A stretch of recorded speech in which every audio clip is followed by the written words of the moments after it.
আসসালামু আলাইকুম। ভেনেজুয়েলার প্রেসিডেন্ট মাদুরোকে যেভাবে উঠিয়ে নিয়ে গেছে বউ সমেত, তার স্ত্রী সমেত, সেরকম নরেন্দ্র মোদীকে উঠিয়ে নেওয়ার হুমকি দিচ্ছে বলে শোনা যায় ডোনাল্ড ট্রাম্প। এখন নরেন্দ্র মোদীকেও আগে পরে খেয়ে দেওয়ার সম্ভাবনা আছে ডোনাল্ড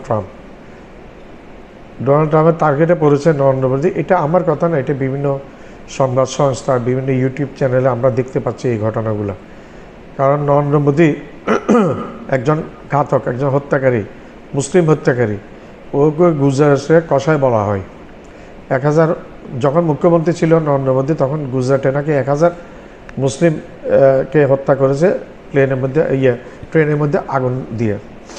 তখন থেকে গুজরাটে কষায় বলে, আমরা বলি না, এগুলো ভারতীয় মিডিয়ায় বলে, আমরা ওইখান থেকে শুনেছি। তখন নরেন্দ্র মোদী আমেরিকা যেতে পারতো না যখন মুখ্যমন্ত্রী ছিল গুজরাটের, কারণ স্যাংশন ছিল। যে মাত্র প্রধানমন্ত্রী হয়েছে স্যাংশনটা উঠিয়ে নিয়েছে। ডোনাল্ড ট্রাম্প নিজেও বলেছে নরেন্দ্র মোদীর ব্যাপারে, he is a good man, but he looks good, but he is a killer. Modi দেখতে সুন্দর, কিন্তু সে একজন হত্যাকারী। 2 বার করে উচ্চারণ করেছে ইন্দোনেশিয়া সফরকালে একটি অনুষ্ঠানে ডোনাল্ড ট্রাম্প। এখন নরেন্দ্র মোদী টার্গেটে পড়ে গেছে ডোনাল্ড ট্রাম্পের। আর নরেন্দ্র মোদী ওইখানে মুসলিম তো হত্যা করছে, এখন খ্রিস্টানদেরকেও বড়দিনের আগের দিন খ্রিস্টানদেরকে প্রচুর অত্যাচার করছে, গির্জা ভেঙেছে এবং ভেঙেছে ভারতের উগ্র হিন্দুত্ববাদীরা। এগুলা ভেঙেছে প্রশ্রয় পেয়ে। কার প্রশ্রয়টা পেয়েছে নরেন্দ্র মোদী। প্রশ্রয় না পেলে নরেন্দ্র মোদী এগুলা পুরো রিজার্ভ ফোর্স, সেনাবাহিনী মোতায়েন গেলে এগুলো বন্ধ করতে পারত, কিন্তু সে ভিতর থেকে সে উস্কে দিয়েছে। এগুলি এখন ইউরোপ এবং আমেরিকান নেতাদের এবং ডোনাল্ড ট্রাম্পের নজরে এগুলি এসছে। তাকে উঠিয়ে নিয়ে যাবার হুমকি দিচ্ছে ডোনাল্ড ট্রাম্প। তো এটা নরেন্দ্র মোদী যতদিন ভারতে থাকবে ততদিন তার প্রতিবেশী দেশগুলা নিরাপত্তে থাকবে না। সে যুদ্ধ বিগ্রহ এগুলি লাগিয়ে থাকবে, ভারতের বিভিন্ন হত্যাকাণ্ড চালাবে প্রতিবেশী দেশগুলোর মধ্যে। পাকিস্তানকে বিনা প্ররোচনায় পেহেলগাম ইস্যু নিয়ে আক্রমণ করে বিপদে পড়েছে নিজেদের। অনেক 60টি ফাইটার প্লেন এবং 200 মতো ড্রোন ক্ষয় হয়েছে, তাদের অনেক ক্ষয়ক্ষতি হয়েছে, যেটা তারা স্বীকার করে না, কিন্তু তাদের ক্ষয়ক্ষতি প্রচুর। এখন এই নরেন্দ্র মোদী ডোনাল্ড ট্রাম্পের চোখে টার্গেট হয়ে গেছে, টার্গেট করে ফেলেছে। আগে আর পরে হয়তো নরেন্দ্র মোদীকে তুলিয়ে নিয়ে যাবে, এবং তুলিয়ে নিয়ে যাওয়াটা কোনো বিচিত্র ব্যাপার না। পাকিস্তানের সামরিক ঘাঁটি থেকে অ্যাবোটাবাদ সামরিক ঘাঁটিতে যদি আক্রমণ করে হেলিকপ্টারে, ওসামা বিন লাদেনকে আমেরিকান আর্মি যদি মেরে হত্যা করে যদি লাশটা নিয়ে যেতে পারে, সেটা নরেন্দ্র মোদীকে নিয়ে যাওয়া কোনো ব্যাপার না। এটা আমেরিকার জন্য, আমেরিকা তার টেকনোলজি ব্যবহার করে এগুলা করতে পারে। তো নরেন্দ্র মোদী এখন ভয়ে আছেন, এবং রাশিয়াতে যে তেল বিক্রি করছে এটাতে অনেক ক্ষোভে আছে ডোনাল্ড ট্রাম্প। এবং এখন আমেরিকার সাথে নাকি দেন দরবার করেছে, এবং 18% নিয়ে আসছে, 500% থেকে 18% শুল্ক নিয়ে আসছে, যেখানে আমাদের বাংলাদেশে বর্তমানে 20% শুল্ক। দেখা যাক ভবিষ্যতে বলবে কি করবে না করবে ডোনাল্ড ট্রাম্প। ভেনেজুয়েলার প্রেসিডেন্টের মতো নরেন্দ্র মোদীকেও আমেরিকায় তুলে নিয়ে আসার হুমকি দিচ্ছে ডোনাল্ড ট্রাম্প। কারণ ভারতে মুসলমানদের পাশাপাশি ভারতে দিন দিন খ্রিস্টানদের উপরও নির্যাতন নিপীড়ন বাড়িয়ে দিয়েছে ভারতের উগ্র হিন্দুত্ববাদীরা। এই কট্টর হিন্দুত্ববাদীরা প্রবল সাহস পেয়েছে, কারণ কেন্দ্রের যে শাসক দল, সেই শাসক দল এর প্রশ্রয় দিয়ে থাকে। ভারতীয় খ্রিস্টানরা তাদের ধর্মীয় উপাসনালয়গুলোতে প্রার্থনার সময় ভারতের উগ্র হিন্দুত্ববাদীরা উচ্চ শব্দে হিন্দু ধর্মের বিভিন্ন শাস্ত্র পাঠ করতে থাকে।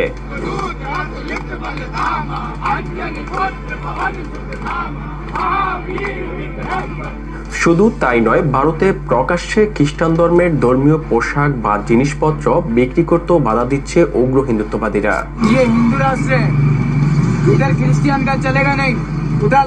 ভারত রাশিয়া থেকে তেল কিনায় আগে থেকেই ভারতের প্রতি অসন্তুষ্ট ছিলেন ডোনাল্ড ট্রাম্প। আর এরই মধ্যে ভারতের খ্রিস্টানদের উপর নির্যাতনের ফলে ট্রাম্প মোদীকে স্মরণ করিয়ে দিয়েছেন তিনি মোদীর প্রতি চরম অসন্তোষ। Modi's a very good man. Yes. He's a good guy. He knew I was not happy, and it was important to make me happy. They do trade. ভেনেজুয়েলার প্রেসিডেন্টের মতো নরেন্দ্র মোদীরও একই পরিণতি হবে বলে হুমকি দিচ্ছেন ডোনাল্ড ট্রাম্প। দিন দিন দেশ এবং দেশের বাহিরে কোণঠাসা হয়ে পড়ছেন নরেন্দ্র মোদী। ভারতে খ্রিস্টানদের উপর উগ্র হিন্দুত্ববাদীদের নির্যাতনের ফলে মোদির উপর চরম অসন্তোষ ডোনাল্ড ট্রাম্প। দর্শক, নরেন্দ্র মোদীকে ট্রাম্প একটি উচিত শিক্ষা দিয়ে কারা কারা চান এবং কারা কারা চান ভেনেজুয়েলার প্রেসিডেন্টের মতো মোদীকেও তুলে নেওয়া হোক, আপনাদের মতামত অবশ্যই কমেন্ট করবেন। একসময় মার্কিন প্রেসিডেন্ট ডোনাল্ড ট্রাম্পের সাথে মোদির সুসম্পর্ক থাকলেও ধীরে ধীরে সেই সম্পর্ক এখন শত্রুতায় রূপ নিচ্ছে। ভারতকে একটি হিন্দু রাষ্ট্রে পরিণত করতে দীর্ঘদিন থেকে ভারতের মুসলমানদের উপর নির্যাতন করে আসছিল ভারতের উগ্র হিন্দুত্ববাদীরা। তবে এবার ভারতের মুসলমানদের পাশাপাশি ভারতের খ্রিস্টানদের উপর নির্যাতন এবং খ্রিস্টানদের বিভিন্ন ধর্মীয় উপাসনালয় ভাঙচুর করছে ভারতের উগ্র হিন্দুত্ববাদীরা। আর এই বিষয়ে খোদ ভারতের হিন্দুরাই এখন ভারতের উগ্র হিন্দুত্ববাদীদের বিরুদ্ধে কথা বলতে শুরু করেছে। একদিকে আরএসএস, একদিকে বিশ্ব হিন্দু পরিষদ, একদিকে বজরং দল, এরা সবাই মিলে একটা সম্মিলিত ভাবে, সংগঠিত ভাবে ভিন্ন ধর্মের, প্রথমত মুসলিম, তারপরে খ্রিস্টান, এদের কাউকে মাথা তুলতে দেব না। এদের উপরে শারীরিক এবং মানসিক যত রকমের লাঞ্ছনা হতে হয় সেটা করব। এই কট্টর হিন্দুত্ববাদীরা প্রবল সাহস পেয়েছে, কারণ কেন্দ্রের যে শাসক দল, সেই শাসক দলের প্রশ্রয় দিয়ে থাকে। এটা নতুন কিছু কথা নয়, সবাই জানি আমরা। দক্ষিণ এশিয়ায় যখনই কোনো দেশে সংখ্যালঘুদের উপর নির্যাতন হয় তখন সবার আগে নাক গলায় ভারত এবং ভারতের প্রধানমন্ত্রী নরেন্দ্র মোদী। বিশেষ করে বাংলাদেশে কোনো সংখ্যালঘুর উপর নির্যাতন হলে সাথে সাথে ভারতীয়দের গাত্রদাহ লেগে যায়। অথচ ভারত নিজ দেশে সংখ্যালঘুদের কতটা নিরাপদ দিচ্ছে এই নিয়ে কোনো মাথা ব্যথা নেই নরেন্দ্র মোদীর। কিন্তু আমাদের দেশে যা হচ্ছে তার প্রতিক্রিয়া আশেপাশের দেশে হবে না। আমাদের দেশে এই যে সংখ্যালঘু পীড়নের ঘটনা ঘটছে তার প্রতিক্রিয়া বাংলাদেশের সংখ্যালঘুদের উপর হবে না। আর যখন আমরা বাংলাদেশে মানবাধিকার রক্ষার কথা বলি, বাংলাদেশে সংখ্যালঘু পীড়নের কথা বলি, তখন কি আমাদের সেই নৈতিক জোর আছে? আমরা কি বলতে পারি হ্যাঁ আমাদের দেশে ভারতে সংখ্যালঘুরা নিরাপদ, সংখ্যালঘুরা রাষ্ট্রের যথেষ্ট প্রোটেকশন তারা পান ধর্ম আচরণের জন্য? 130 কোটি জনসংখ্যার দেশ ভারতে মাত্র 3 থেকে 4 কোটি খ্রিস্টান বসবাস করে। ভারতের মোট জনসংখ্যার 3% খ্রিস্টান রয়েছে। এই কয়েক কোটি খ্রিস্টানকে এখন আতঙ্ক মনে করছে ভারতের উগ্র হিন্দুত্ববাদীরা। ধর্মের দোহাই দিয়ে ভারতের উগ্র হিন্দুত্ববাদীদের এই ঘৃণিত কর্মকাণ্ডে লজ্জিত ভারতের সচেতন সাধারণ হিন্দুরাও। খ্রিস্টানরা এদেশে অতি ক্ষুদ্র মাইনরিটি, জনসংখ্যার বিচারে চতুর্থ তাদের স্থান। সেই খ্রিস্টানদের উপর তাদের সব থেকে পবিত্র দিন, তাদের সব থেকে আনন্দের যে দিন, এই দিন গির্জায় যা হলো, গির্জায় প্রার্থনা হবে, বাইরে গিয়ে হনুমান চল্লিশা পাঠ করা হচ্ছে ডিজে বাজিয়ে, বিরাট বড় বড় মিউজিক, বিরাট বড় বড় বক্স বাজিয়ে হিন্দু প্রার্থনা সেগুলো উচ্চারণ করা হচ্ছে গির্জার বাইরে। গণতন্ত্র এবং ধর্মীয় নিরপেক্ষের কথা বলা ভারতে বিন্দুমাত্র ধর্মীয় স্বাধীনতা নেই। এক এক করে ভারতের মুসলিম, বৌদ্ধ, খ্রিস্টান এবং অন্যান্য ধর্মাবলম্বীদের থেকে ধর্মীয় স্বাধীনতা কেড়ে নিয়েছে ভারতের উগ্র হিন্দুত্ববাদীরা।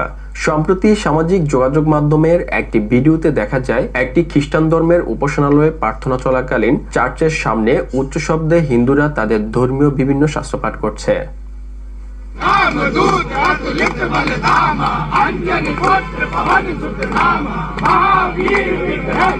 শুধু তাই নয়, ভারতে প্রকাশ্যে খ্রিস্টান ধর্মের ধর্মীয় পোশাক বিক্রিতেও বাধা দিচ্ছে ভারতের উগ্র হিন্দুত্ববাদীরা। সামাজিক যোগাযোগ মাধ্যমে ছড়িয়ে পড়া একটি ভিডিওতে দেখা যায় রাস্তার পাশে একজন ব্যক্তি খ্রিস্টানদের ধর্মীয় পোশাক বিক্রি করার সময় একজন কট্টর হিন্দুত্ববাদী এসে ওই ব্যক্তিকে সরিয়ে দিয়েছে। হিন্দু রাষ্ট্রে इधर क्रिश्चियन का चलेगा नहीं।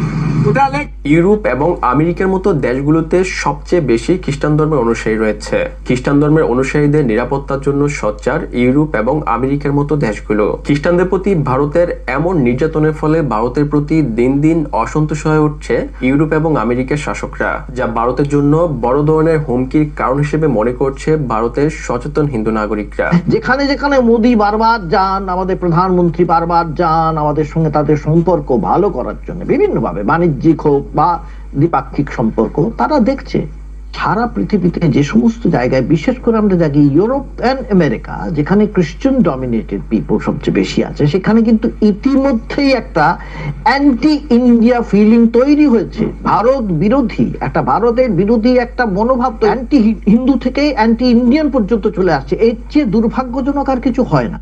ভারতের খ্রিস্টানদের উপর ভারতের উগ্র হিন্দুত্ববাদীরা যে বর্বর নির্যাতন চালাচ্ছে তা ভালোভাবেই লক্ষ্য রাখছেন Donald Trump.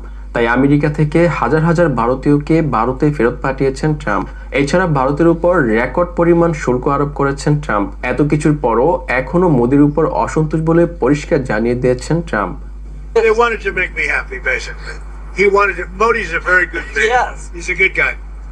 He knew I was not happy, and it was important to make me happy. They do trade, and we could raise tariffs on them very quickly, and it would be People are very afraid bad of for that. them. একটা সময় মোদি এবং ট্রাম্পের বন্ধুত্ব থাকলেও বর্তমানে তাদের সম্পর্কে ফাটল ধরেছে। একের পর এক ইন্ডিয়ার উপর শুল্ক চাপিয়ে দিচ্ছেন ট্রাম্প। ট্রাম্পের এই চাপের মধ্যে চীন এবং রাশিয়ার দিকে ঝুঁকে পড়েছেন মোদি। রাশিয়া থেকে কম দামে তেল কিনায় ভারতের উপর 500% শুল্ক আরোপের সিদ্ধান্ত নিয়েছে আমেরিকা। যে ট্রাম্প কদিন আগেই বলেছিলেন যে মোদিকে তিনি পছন্দ করেন, কিন্তু মোদির আরও কিছু করা উচিত ছিল ট্রাম্পকে খুশি করার জন্য। আর সেটা যদি না হয়, রাশিয়ার থেকে যদি লাগাতার তেল কিনতে থাকে ভারত, তাহলে 500% শুল্ক চাপাতে পারেন। 500% শুল্ক ভারতের জন্য তো অত্যন্ত খারাপ খবর। এত কিছুর পরও ভারতের সংখ্যালঘুদের উপর হামলার ঘটনা থেমে নেই। বছরের পর বছর ভারতের মুসলমানদের জঙ্গি বলে বিভিন্ন নির্যাতন চালালেও এবার খ্রিস্টানদের টার্গেট করে নির্যাতন শুরু করেছে ভারতের উগ্র হিন্দুত্ববাদীরা।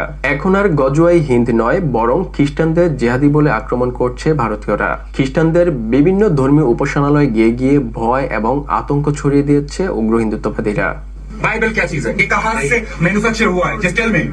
भारत वर्ष में ये पैदा हुआ ही नहीं था। विदेशी क्रिश्चियन लोगों का, विदेशी भाषाओं का बाइबल हमारे इंडिया में क्या रहेगा नहीं। हमारा क्या है? चारों वेद है, मनुस्मृति है, उपनिषद है। हम कोई भी क्रिश्चियनों का बाइबल को फॉलो नहीं करेंगे। जय श्री राम, जय Shri Ram. Jesus Christ is not hours. हमारा कौन है? राम भगवान। ভারতীয়রা বলছে খ্রিস্টানরা ভারতে হিন্দুদের ধর্মান্তরিত করে খ্রিস্টান ধর্মে অনুসারী করছে। তবে বাস্তবিক অর্থে কতজন ধর্ম পরিবর্তন করেছে এবং কারা করেছে এই বিষয়ে নির্ভরযোগ্য কোনো তথ্য নেই ভারত সরকারের কাছে। ভারতের সচেতন হিন্দু নাগরিকরা বলছে ভারতের সংখ্যালঘু মুসলিম এবং খ্রিস্টানদের উপর নির্যাতন করে ভারতের উগ্র হিন্দুত্ববাদীরা হিন্দু ধর্মকে বিশ্বের বুকে একটি ভঙ্গুর ধর্ম হিসেবে পরিচিত করছে। একটা ছিল মুসলিমদের বিরুদ্ধে একটা সাংঘাতিক রকমের একটা চলছিল, মানে বিশেষ করে সংখ্যালঘুদের বিরুদ্ধে। তার থেকে ঘৃণা কোথায় চলে গিয়েছে? দলিতদের বিরুদ্ধে চলে গিয়েছে। ঘৃণা তো কোনো এক জায়গায় থেমে থাকে না। এবং কি হয়, এরপরে খ্রিস্টানরা এসেছে, আমরা জানি সংখ্যালঘু হিসেবে। এই কট্টর হিন্দুত্ববাদীরা একটা জিনিস প্রমাণ করছে, প্রমাণ করে ফেলছে, তাদের ইচ্ছায় নয় অনিচ্ছায় প্রমাণ করছে যে সত্যিই হিন্দু ধর্মটা খুব ফ্র্যাজাইল, খুব ভঙ্গুর, ভীষণ নড়বড়ে, কাঠামোই নেই। পৃথিবীর বৃহত্তম জনসংখ্যা দেশগুলোর মধ্যে ভারত একটি। এদেশে হিন্দু, মুসলিম, বৌদ্ধ, খ্রিস্টান বসবাস করলেও বছরের পর বছর ধরে হিন্দুরা সংখ্যালঘুদের উপর নির্যাতন নিপীড়ন করে আসছে। প্রথমে মুসলমানদের উপর নির্যাতন করায় ইউরোপ আমেরিকার নেতারা তেমন প্রতিবাদ করেনি, কিন্তু বর্তমানে খ্রিস্টানদের উপর নির্যাতন করে মহাবিপদ ডেকে নিয়ে আসছেন নরেন্দ্র মোদী। এরই মধ্যে মোদীর প্রতি অসন্তোষ প্রকাশের কথা প্রকাশ করেছেন ট্রাম্প এবং মোদীকে বলেছেন মোদী যেন ট্রাম্পকে খুশি করে, না হয় মোদির জন্য ভয়ঙ্কর কিছু অপেক্ষা করছে। দর্শক, নরেন্দ্র মোদীকে ট্রাম্প একটি উচ্চ শিক্ষা দিক, কারা কারা চান? আপনাদের মতামত অবশ্যই কমেন্ট করবেন। আমার চ্যানেলটা লাইক করবেন, শেয়ার করবেন, সাবস্ক্রাইব করবেন, বেল আইকনটা প্রেস করবেন, সাবস্ক্রাইব করতে ভুলবেন না। আবার বলছি, আমার চ্যানেলটা লাইক করবেন, শেয়ার করবেন, সাবস্ক্রাইব করবেন, বেল আইকনটা প্রেস করবেন, সাবস্ক্রাইব করতে ভুলবেন না।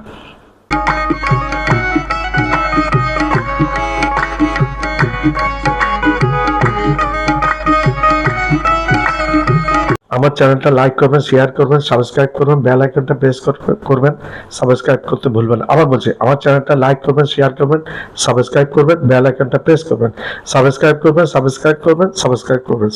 করতে ভুলবেন না।